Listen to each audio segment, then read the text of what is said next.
In this video, we'll try to visually compare two sorting algorithms. Both are bubble sort only. The only difference is the presence of minus I in the inner loop on the right side. Let's first see what it is trying to do. If we have a list of four values, the main point is at each value it tries to compare with the immediate next value, and if they are not already in ascending order, it tries to swap positions. The time complexity of this is the inner loop does n minus 1 number of comparisons, and the outer loop also runs n minus 1 number of times. So if we take x equal to n minus 1, the time complexity of this is O of x square.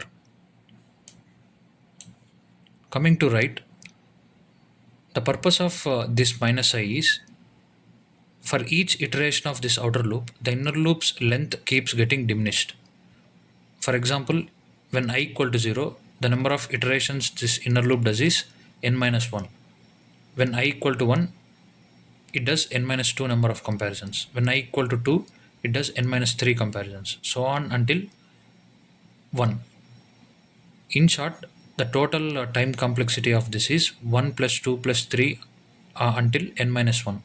If we consider x equal to n minus 1, this is sum of first x number of integers, that is x into x plus 1 by 2. That is also O of x square. Now let's try to visually see what is happening.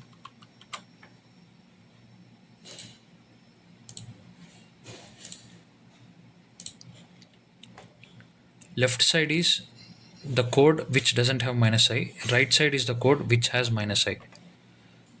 If we observe the left side, the comparisons are even happening in the area where the values are sorted even in global context. The comparisons are not needed in these green areas in the subsequent loops. That is what we are communicating to the algorithm with the presence of minus I. That is what is happening in the right side. See, the comparisons are only going until here. The next time it goes even shorter. In a green area, which are already sorted in global context, the comparisons are not needed. So it's the number of values it has to keep comparing in the next iterations keep getting diminished.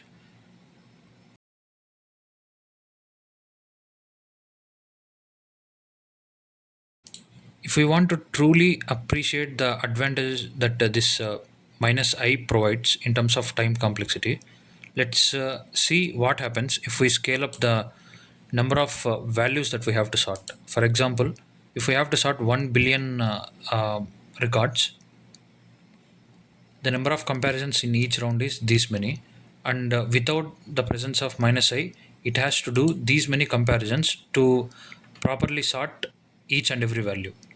But with the presence of minus I in the code, it only has to do these many comparisons, eliminating the wastage of these many comparisons. If we see the number of comparisons that it is doing, let let's wait for it to finish. Yeah, iterations without minus I is 2401, and with minus I is 1225 for 50 values. 50 2401 1225, and these many values, these many wastage comparisons that we are eliminating with presence of this minus I. In future, I will be doing more such comparisons with other sorting algorithms.